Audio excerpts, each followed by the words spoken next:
Billionaire boss ignored his pregnant wife's calls, not knowing it was their baby's last goodbye. In the dazzling world of high-rise offices, private jets, and boardroom conquests, James Carrington had it all.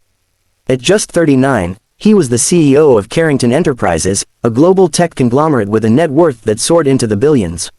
The public admired him for his sharp intellect, relentless work ethic, and almost mythical ability to close deals that others couldn't even dream of. But behind the tailored suits, sleek offices, and perfectly curated social media appearances, James's personal life was quietly unraveling. It was a rainy Thursday afternoon when the first missed call flashed on James's phone. The screen read, "Elizabeth Carrington, home." Elizabeth, his wife of 5 years, was due to give birth in a matter of weeks. She had been calling him relentlessly that day, her voice tinged with a rare urgency he had grown unaccustomed to. But James, immersed in negotiations that could determine the future of a billion-dollar merger, dismissed it. "I'll call her back after this meeting," he thought, scrolling through spreadsheets and quarterly projections.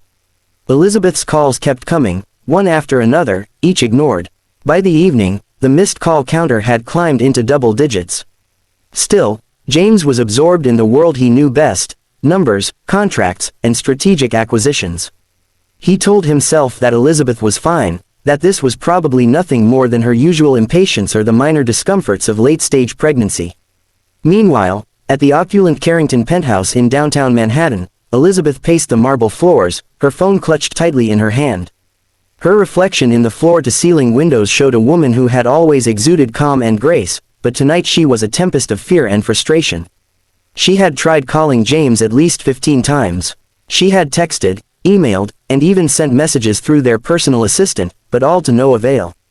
I need him to answer," she whispered to herself, sitting on the edge of the leather couch, her hands resting instinctively on her rounded belly. The baby inside her kicked with startling intensity, as if responding to the tension in the room. Elizabeth's mind was racing. She knew something wasn't right, she could feel it deep within her maternal instinct.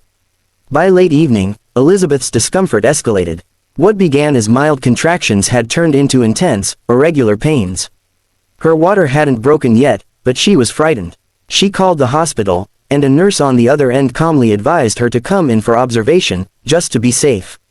Elizabeth packed her hospital bag with trembling hands. She still tried calling James once more, a final, desperate attempt to reach the man she loved and relied on.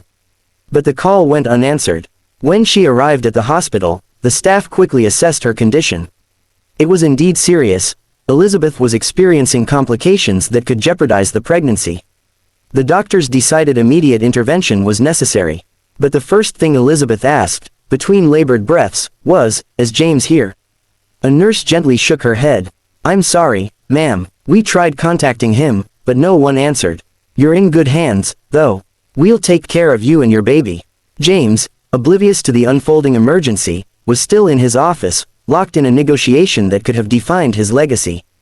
He had delegated almost everything in his personal life to assistants and managers, believing that efficiency and delegation were the keys to success.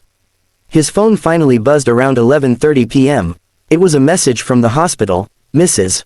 Carrington admitted. Complications. Please come immediately." James stared at the screen, feeling a pang of guilt, though he tried to suppress it. Complications? It's probably nothing serious, he rationalized. He finished the meeting and called a car service to rush to the hospital. But the city was gridlocked. Minutes stretched into an unbearable hour. By the time James reached the hospital, his high-powered world had come crashing down into a stark, sterile corridor of emergency lights and hushed whispers. The nurse met him at the entrance, her expression solemn but professional. "Mr. Carrington, your wife is stable, but we lost the baby during delivery." "I'm very sorry." Time seemed to freeze for James. The words felt like a punch to the chest, knocking the air out of him. Lost? He couldn't comprehend it. His hands trembled as he followed the nurse into the ICU. There, Elizabeth lay pale, exhausted, and broken, her eyes scanning for the familiar face that should have been there hours ago. When she saw him, tears welled up, not just for the loss of their child, but for the absence of the one person who should have been by her side. I tried calling you," she whispered, her voice cracking. "I know," James choked, sinking into the chair beside her bed. "I should have answered. I should have been here." The doctors explained what had happened.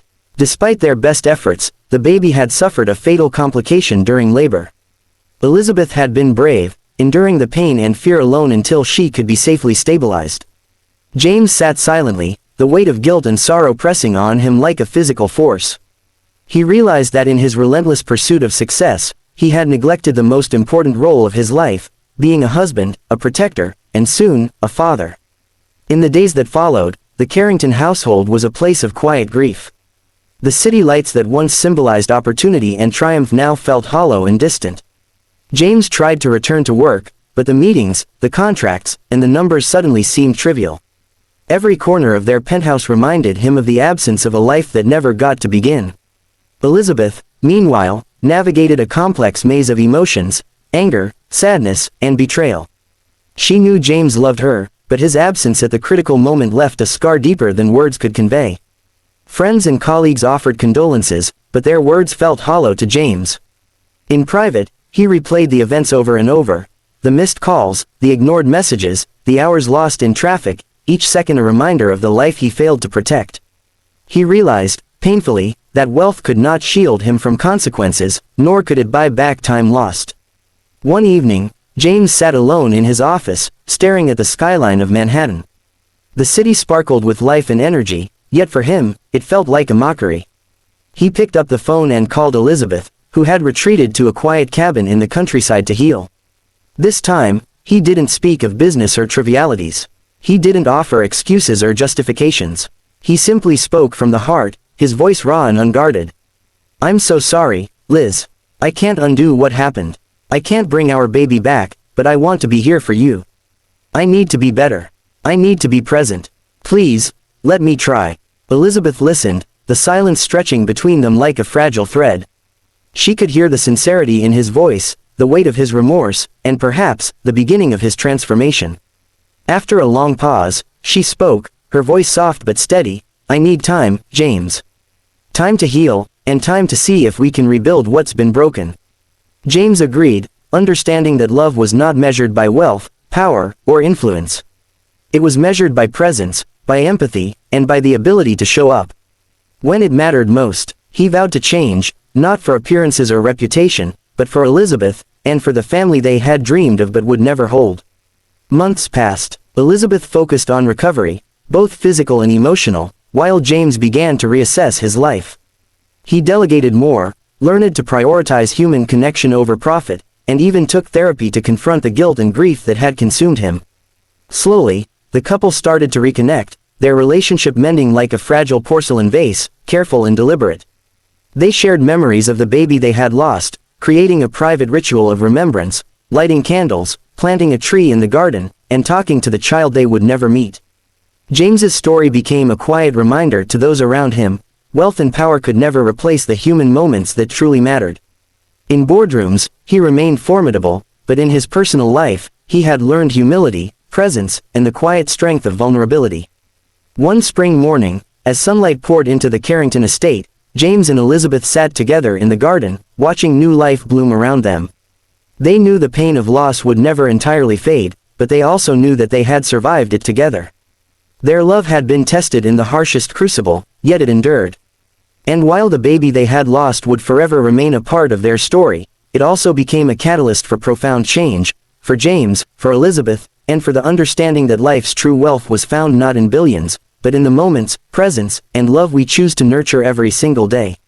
In the end, James Carrington learned the hardest lesson of all: no amount of money could buy back what mattered most. And as he held Elizabeth's hand, he silently promised that he would never again let ambition eclipse love, nor ignore a call that could never be returned.